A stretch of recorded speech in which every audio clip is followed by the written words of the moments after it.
Hello everyone, welcome to honest academy. તો મિત્રો, આપણે કે ગુજરાતના વારસાની વાતચીત કરતા હતા અને એ વારસામાં આપણે અશોકના શિલાલેખથી શરૂઆત કરેલી અને અશોકના શિલાલેખથી આપણે જે દેવની મોરી છે ત્યાં સુધી સમજેલું. આ લેક્ચરમાં આપણે 13 થી 19 જે સ્થાપત્યો છે એને સમજવાના છે, યાની કે લખપત, લોથલ, સહસ્ત્રલિંગ તળાવ, રણમલ ચોકી, ગુજરાત વિદ્યાપીઠ. ગુજરાત વિદ્યાપીઠમાં યાદ રાખવાનું, જોડણીમાં એ દીર્ઘઈ થશે, આમ થશે. રુદ્ર મહાલય અને વલ્લભી વિદ્યાપીઠ. એટલે આપણે સ્થાપત્યો છે એ સમજવાના છે. તો શરૂઆત કરીએ આપણે આ લેક્ચરની અને સમજીએ આપણું પહેલું સ્થાપત્ય. તો આપણું વારસામાં પહેલું સ્થાપત્ય છે આ લેક્ચરમાં લખપત, એટલે કે સિરીઝ વાઇઝ જાય છે. આ લેક્ચરનું પહેલું અને આપણું આમ જોઈએ તો 13મું આ સ્થાપત્ય છે લખપત. આપણે બધા જાણીએ જ છીએ કે લખપત છે ક્યાં છે? કચ્છ જિલ્લામાં છે. હવે આ એક્ઝામની દ્રષ્ટિએ શા માટે મહત્વનું છે તો આપણે સમજીએ. તો લખપત તાલુકાનું જે ખટિયા ગામ છે, આ ખટિયા ગામમાં 5000 વર્ષ જૂનું છે કબ્રસ્તાન મળી આવેલું અને ત્યાં 45 દિવસ સુધી ખોદકામ કરેલું અને ખોદકામ દરમિયાન 250 થી વધુ હાડપિંજર મળી આવેલા. અને મહત્વની બાબત એ છે કે બધી કબરો છે કેનાથી બનેલી છે? પથ્થરથી બનેલી. અને એની સાથે સાથે કબરોમાં મનુષ્યના હાડપિંજરો મળી આવેલા અને એની સાથે સાથે પ્રાણીઓ પણ મળી આવેલા. એટલે કે મનુષ્ય અને પ્રાણીઓને સાથે ત્યાં દાટેલા અમુક કબરોમાં જોવા મળે. પરીક્ષા લક્ષી આપણા માટે શું મહત્વનું છે? આ મહત્વનું છે કે આ જે સાઇટ છે એ સાઇટ જે હડપ્પીય સાઇટ છે એ સાઇટથી પણ જૂનું હોવાનું નિષ્ણાંતોનું માનવું છે. તો પરીક્ષામાં પ્રશ્ન બની શકે કે નીચેનામાંથી કઈ સાઇટ છે કે જે હડપ્પીય સંસ્કૃતિથી જૂની સાઇટ છે? તો એ લખપતના ખટિયા ગામે આવેલી સાઇટ છે. અને આની અંદર ખોદકામ દરમિયાન, ઉત્ખનન દરમિયાન જે કોઈ બી હાડપિંજર મળેલા અને જે કોઈ બી અવશેષો મળેલા, એ બધા અવશેષો, કલાકૃતિઓ ક્યાં સાચવેલા છે? એ બધા કેરળ યુનિવર્સિટીના આર્કિટેક્ચર વિભાગના સંગ્રહાલયમાં આ બધીને સાચવવામાં આવેલા. તો બસ લખપતમાં આપણે એટલા ફેક્ટ યાદ રાખવાના વારસાની દ્રષ્ટિએ. ત્યારબાદ આપણો મહત્વનો ટોપિક છે એ છે લોથલ. લોથલ વિશે તમે ક્યાંક ને ક્યાંક સમજેલા હશો, તમે ઇતિહાસમાં સમજેલા હશો, તમે જ્યારે ભૂગોળ સમજતા હશો ત્યારે પણ લોથલને તમે સમજેલું હશે. વારસામાં આપણે બહુ ડિટેલ્સમાં નથી જતા, મહત્વની બાબતો સમજી લઈએ. પેલું લોથલ. આ લોથલ છે એ અમદાવાદથી 80 કિમી દૂર આવેલું છે. અને બીજું, આ લોથલનું જે ઉત્ખનન છે એ ઈસવીસન 1954 અને 1962માં કોને કરેલું? એસ.આર. રાવ. આ એસ.આર. રાવે ઉત્ખનન કરેલું. અને આ એસ.આર. રાવ છે એમને જ આ જે લોથલ છે એ લોથલને શું કીધું? લઘુ હડપ્પા અથવા તો લઘુ મોહેન્જો-દડો. બીજું, આ જે લોથલ છે એ બે વિભાગમાં વહેંચાયેલું.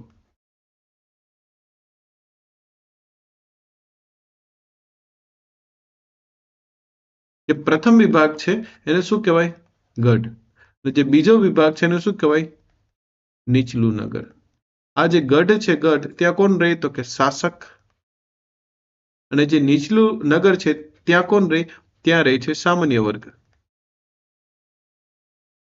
એટલે સામાન્ય વર્ગના લોકો રહે છે. અહીં કોણ છે? રાજા છે, સેનાપતિ છે, મહત્વના છે, એના અધિકારીઓ છે, એમ કહી શકે અધિકારી. તો હવે અહીંયા જે લોથલ છે બે વિભાગમાં વહેંચાયેલું છે. અને બીજું, લોથલમાંથી શું શું મળી આવેલું એ પરીક્ષામાં ઘણી વખત પૂછાય છે. પહેલું, દિશા માપક યંત્ર. બીજું, અહીંયા જે આપણી શતરંજ રમત છે જેને આપણે ચેસ કહીએ, શતરંજ રમતમાં જે સાધનો છે એને મળતા સાધનો આ લોથલમાંથી મળી આવેલા. બીજું, અહીં 21 હાડપિંજર મળી આવેલા અને ખાસ કરીને એક જોડિયા કબર મળી આવેલી.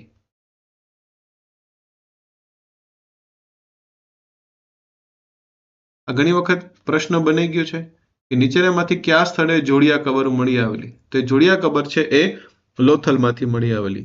અને બધાને આ ખ્યાલ જ હશે, ડોકયાર્ડ. આ ડોકયાર્ડ છે એ લોથલમાં આપણે જોવા મળે, જેને જહાજોની ગોદી કહેવાય.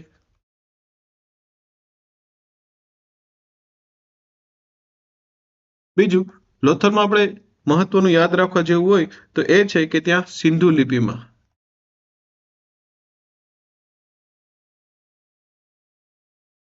અથવા તો જે ચિત્રેલા લેખ છે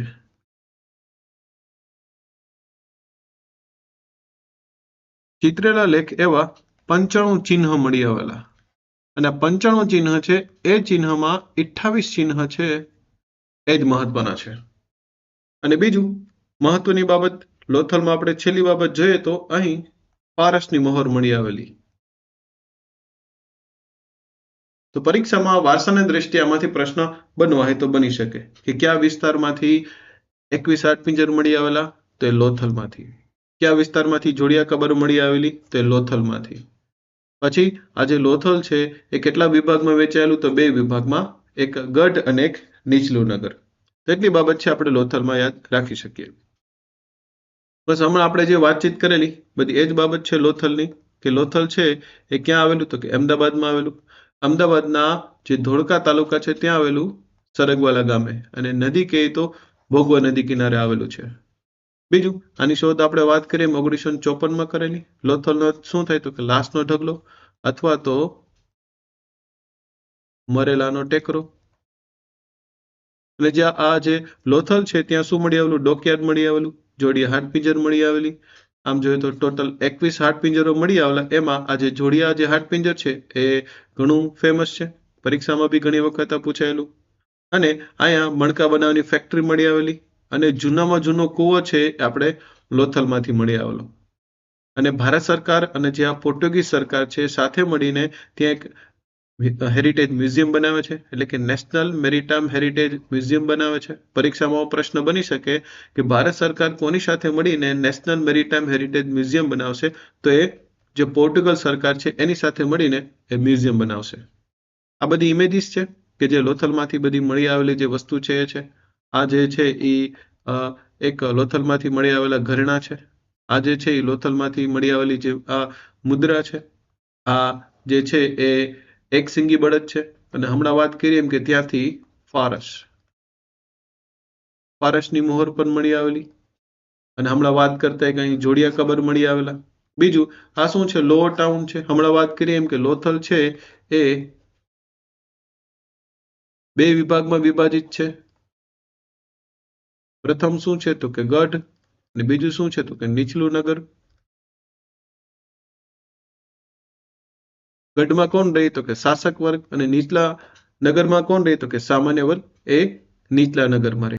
તો ત્યારબાદ 15મું સ્થાપત્ય છે આપણું સહસ્ત્રલિંગ તળાવ પાટણ.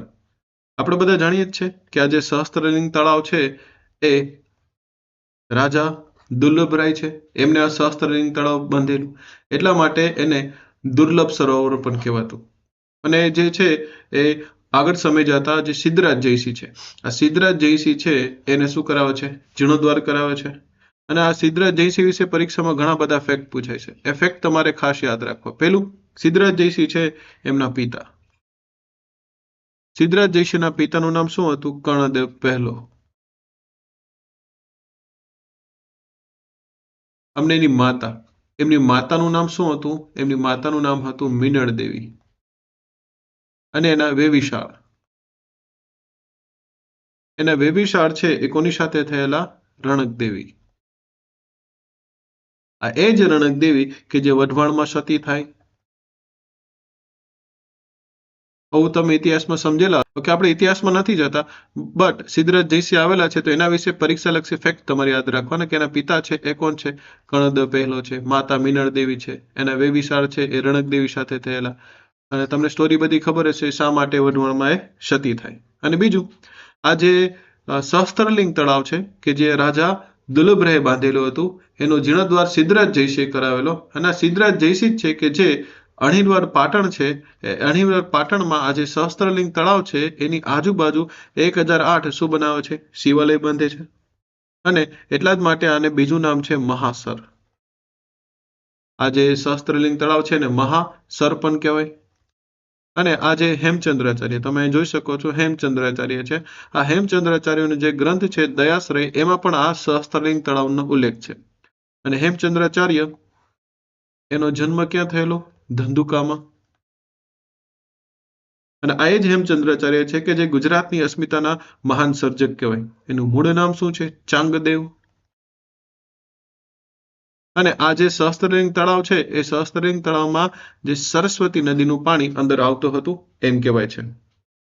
તો બસ સહસ્ત્રલિંગ તળાવમાં આપણે એટલા ફેક્ટ જ યાદ રાખવાના છે. પેલું શું તો કે આ કોણે બંધાવેલું? રાજા દુર્લભરાય બંધાવેલું, એટલા માટે ને દુર્લભ સરોવર કહેવાતું. અને આનો જીર્ણોદ્ધાર કોને કરાવેલો? સિદ્ધરાજ જયસિંહે કરાવેલો. અને આ સિદ્ધરાજ જયસિંહે જેની આજુબાજુ છે તળાવના કિનારે 1008 શિવલિંગ છે, શિવાલય છે બંધાવેલા. અને આનો ઉલ્લેખ હેમચંદ્રાચાર્ય પણ કરેલો. અને આ જે તળાવ છે એ તળાવમાં સરસ્વતી નદીનું પાણી છે અંદર આવતું. ત્યારબાદ નેક્સ્ટ આપણે સ્થાપત્ય જોઈએ તો રણમલ ચોકી છે. આ રણમલ ચોકી છે એ ક્યાં આવેલું છે? એ ઈડરિયા ગઢ પર રણમલ ચોકી આવેલી છે. અને આ જે તમે જોઈ શકો છો કે આ જે સ્થાપત્ય છે એ ગ્રીસના જે મંદિર છે એ મંદિરો જેવું જ આ સ્થાપત્ય છે. અને આ જે છે ત્યાં ફેક્ટ આપણે બે જ ફેક્ટ યાદ રાખવાનું છે કે ઈડરિયા ગઢ પર રણમલ ચોકી આવેલી છે. અને બીજું આ જે શ્રીધર વ્યાસ છે, શ્રીધર વ્યાસ છે એના દ્વારા રણમલ છંદ નામનું પુસ્તક છે એ અહીં લખેલું. બસ આપણે બે ફેક્ટ આ રણમલ ચોકીમાં આપણે યાદ રાખી શકીએ. પછી આપણે નેક્સ્ટ જોઈએ તો આ સહસ્ત્રલિંગ તળાવ છે. તમે ઇમેજ ગૂગલ કરીને પણ જોઈ શકો. આવું કંઈક સહસ્ત્રલિંગ તળાવ હશે.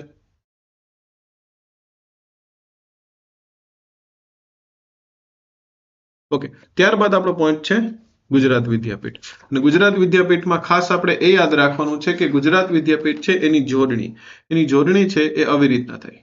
નોર્મલી આપણે ગુજરાત આમ લખીએ, બટ ગુજરાત વિદ્યાપીઠ છે એમાં જે આ ગુ છે એ દીર્ઘ આવે. તમે અહીંયા પણ જોઈ શકો છો ગુજરાત વિદ્યાપીઠની જોડણી. ખાસ કરીને જે PSI ની મેન્સ લખે છે એના માટે આવા જોડણીના નાના નાના મુદ્દાઓ ખાસ યાદ રાખવા. તો ગુજરાત વિદ્યાપીઠમાં આપણે શું યાદ રાખવાનું? આ ગુજરાત વિદ્યાપીઠ છે જ્યારે આપણા ભારતમાં અસહકારનું આંદોલન ચાલતું હતું. એટલે કે એમ કહી શકીએ કે નાગપુર અધિવેશન થયું હતું 1920માં. 1920ના અધિવેશનમાં અસહકાર લડતનો જે ઠરાવ છે પસાર કરી દીધો. અને બધા જે કોઈ બી બ્રિટિશરોની અંડરમાં જે કંઈ ચાલતું એનો બધો વિરોધ કરવા લાગ્યા. અને ખાસ કરીને શિક્ષણનો પણ વિરોધ કરવા લાગ્યા. અને શિક્ષણનો પણ વિરોધ કરવા માટે આપણે પોતાની સંસ્થા સ્થાપી જે ગુજરાત વિદ્યાપીઠ છે. અને આની સ્થાપના ક્યારે થઈ? 18 ઓક્ટોબર 1920માં આ ગુજરાત વિદ્યાપીઠની સ્થાપના કરેલી. અને કોના મકાનમાં?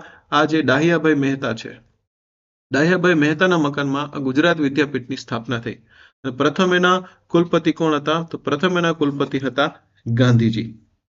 અને ખાસ કરીને તમે એનો આ જે લોગો છે, લોગોમાં તમે જોશો કે એનું શું છે? એક સૂત્ર છે. અહીં તમને એ સૂત્ર દેખાતું હશે, સા વિદ્યા યા વિમુક્તિ. તો પરીક્ષામાં બની શકે કે ગુજરાત વિદ્યાપીઠનું સૂત્ર શું છે? તેનું સૂત્ર છે શા વિદ્યા યા વિમુક્તિ. અને આની અંદર જ આદિવાસી સંશોધન કેન્દ્ર આવેલું છે. આ ખાસ કરી લેવું. આ કદાચ પરીક્ષામાં જેને વાંચેલું હશે એને જ આવડશે કે આદિવાસી સંશોધન કેન્દ્ર ક્યાં આવેલું છે. તો બધા કદાચ ડાંગ છે, વલસાડ છે, ગાંધીનગર છે એવું ટેક કરીને આવશે. તો એ ગુજરાત વિદ્યાપીઠની અંદર આવેલું છે આ આદિવાસી સંશોધન કેન્દ્ર. અને આ જે છે એ ધોરણ 1 થી ગ્રેજ્યુએશન સુધી તમે અભ્યાસ કરી શકો. અને અભ્યાસમાં ગાંધીજીના માર્ગે બધું એ શીખવાડવામાં આવે છે. અને આ ફેક્ટ ખાસ યાદ રાખવાનો કે 1963માં આને ડીમ્ડ યુનિવર્સિટીનો દરજ્જો મળેલો. અને બીજું, ગાંધીજીએ ઘણા બધા સ્કોલરને ભેગા કરીને ગુજરાત વિદ્યાપીઠ ખાતે ભારતનો પ્રથમ એક સાર્થક જોડણી કોર્સ તૈયાર કરાવેલો. એટલે કે બધા જે સ્કોલર હતા, સ્કોલરને સાથે ભેગા મળીને એક આવો જોડણી કોર્સ તૈયાર કરેલો, જે સાર્થ જોડણી કોર્સ કહેવાય. અને એમાં ફ્રન્ટ પેજમાં ગાંધીજીએ લખેલું કે હવે પછી કોઈ સ્વેચ્છાએ જોડણી કરવાનો અધિકાર નથી. તો ખાસ કરીને આ ગાંધીજીના પ્રયાસથી આપણે એક સારો એવો જોડણી કોર્સ મળેલો. પછી આપણે આગળ જોઈએ તો આ બે ફેક્ટ યાદ રાખવાના કે એના તમને પરીક્ષામાં કુલપતિ પૂછે ગુજરાત વિદ્યાપીઠના, તો એ છે હર્ષદ પટેલ. આ શું છે? કુલપતિ છે હર્ષદ પટેલ. અને તમને પરીક્ષામાં એમ પૂછે કે કુલાધિપતિ, તો હોદ્દાની રૂએ રાજ્યપાલ છે કુલાધિપતિ હોય. તો આચાર્ય દેવવ્રત છે એ આના કોણ છે? કુલાધિપતિ છે. તો બસ ગુજરાત વિદ્યાપીઠમાં આપણે એટલા ફેક્ટ છે યાદ રાખવાના. નેક્સ્ટ આપણે જોઈએ રુદ્ર મહાલય. આ જે રુદ્ર મહાલય છે એનું બાંધકામ આપણે બધા જાણીએ જ છીએ કે મૂળરાજ ઇતિહાસમાં તમે શીખી ગયા હશો કે સોલંકી વંશના મૂળરાજ સોલંકીએ પાટણમાં સરસ્વતી નદી કિનારે આ રુદ્ર મહાલય છે એ બંધાવેલું. અને આ એમ કહેવાય છે કે રુદ્ર મહાલય છે એ મૂળરાજ સોલંકીના સમયમાં એ પૂરું ન થયું. એટલા માટે કોણે પૂરું કરાવેલું? સિદ્ધરાજ જયસિંહે. સિદ્ધરાજ જયસિંહમાં બીજું એને કયું તળાવ બાંધાવેલું? જીર્ણોદ્વાર કોને કરાવેલો? બીજો તળાવનો એ છે સહસ્ત્રલિંગ તળાવ.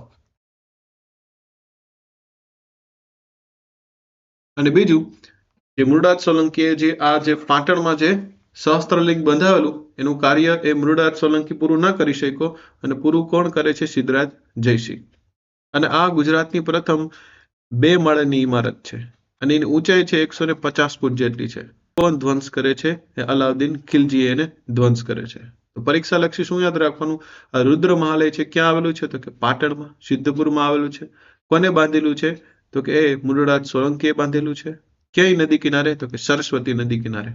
અને આનું કાર્ય છે કોણ પૂરું કરે છે? સિદ્ધરાજ જયસિંહ છે એનું કાર્ય છે પૂરું કરે છે. કેટલા માળનું છે? 2 માળનું. અને ગુજરાતનું પ્રથમ આ બહુમાળી ઇમારત છે. અને આનો ધ્વંસ કોણ કરે છે? આનો ધ્વંસ છે અલાઉદ્દીન ખિલજી કરે છે. તો બસ એટલી બાબત રુદ્ર મહાલયમાં આપણે યાદ રાખી શકીએ. નેક્સ્ટ આપણે જોઈએ આ રુદ્ર મહાલય છે. ઓકે, ઇમેજીસ તમે ગૂગલમાંથી પણ જોઈ શકો. પછી છે આપણે વલ્લભી વિદ્યાપીઠ. આપણે બધા જાણીએ જ છે કે ભારતમાં એ મહત્વની પીઠ હતી. એક નાલંદા, એક વલ્લભી, તક્ષશિલા અને ચોથી છે કાશી. આ નાલંદા વિદ્યાપીઠ ક્યાં છે? નાલંદા જે વિદ્યાપીઠ છે એ બિહાર છે. બિહારના પટના છે. એ પટનામાં આવેલી છે. પટનાના બડગાંવ નામનું જે ગામ છે ત્યાં આવેલી છે. વલ્લભી આપણે બધા જાણીએ જ છે ભાવનગરમાં. તક્ષશિલા છે એ પાકિસ્તાનમાં છે. એ પાકિસ્તાન છે એ પાકિસ્તાનના જે રાવળપિંડીને જે પશ્ચિમ ભાગ છે ત્યાં આ તક્ષશિલા આવેલી છે. અને કાશી ક્યાં આવેલી છે? વારાણસીમાં. નાલંદા, વલ્લભી, તક્ષશિલા અને કાશી. પરીક્ષામાં અને ઘણી વખત જોડકામાં આવું લોકેશન પૂછાય જાય તો નાલંદા ક્યાં છે? બિહારમાં. વલ્લભી ક્યાં છે? ભાવનગરમાં. તક્ષશિલા ક્યાં છે? પાકિસ્તાનના રાવળપિંડી છે ત્યાં છે. પાકિસ્તાનના જે રાવળપિંડી વિસ્તાર છે ત્યાં આ તક્ષશિલા વિદ્યાપીઠ આવેલી છે. કાશી છે એ વારાણસીમાં આવેલી છે. તો આપણે સમજવાના છે વલ્લભી. આ જે વલ્લભી જે વિદ્યાપીઠ છે એ 7મી સદીમાંનો વિકાસ થયો. એમ કહેવાય છે કે આ જે મૈત્રેક વંશના સ્થાપક છે.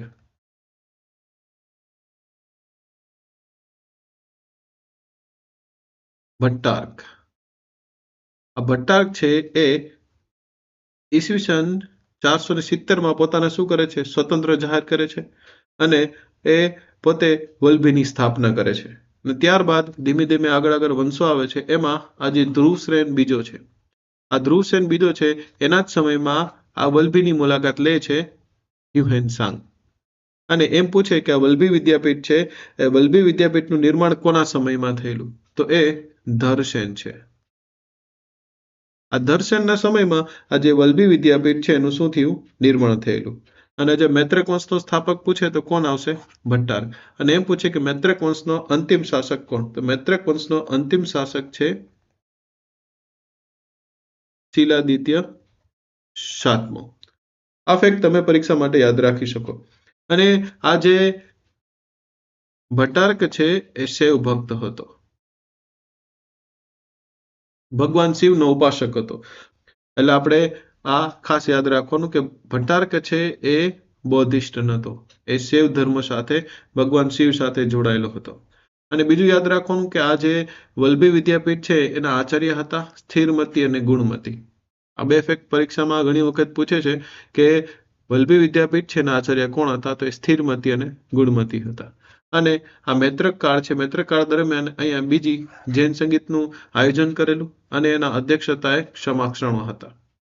તો બસ આપણે આ જે છે એ વલ્લભી વિદ્યાપીઠમાં આટલું યાદ રાખી શકીએ. અને ખાસ એ યાદ રાખવાનું કે મૈત્રક વંશના શાસકો છે બધા શિવ ભક્ત હતા, છતાં પણ આ વલ્લભી વિદ્યાપીઠ છે એને મદદ કરતા, આ સંસ્થાને હેલ્પ કરતા. એ સંસ્થા છે બૌદ્ધ ધર્મ સાથે જોડાયેલી હતી, છતાં પણ એને મદદ કરતા. તો બસ આપણે 19 સ્થાપત્યો છે એને સમજી લીધા. હવે પછીના લેક્ચરમાં આપણે જે યુનેસ્કો સાથે જોડાયેલા જે ગુજરાતના સ્થાપત્યો છે એને સમજવાના છે. તો મળશું પાછા નેક્સ્ટ લેક્ચરમાં. ત્યાં સુધી બધાને મારા જય હિન્દ, જય ભારત એન્ડ વંદે માતરમ.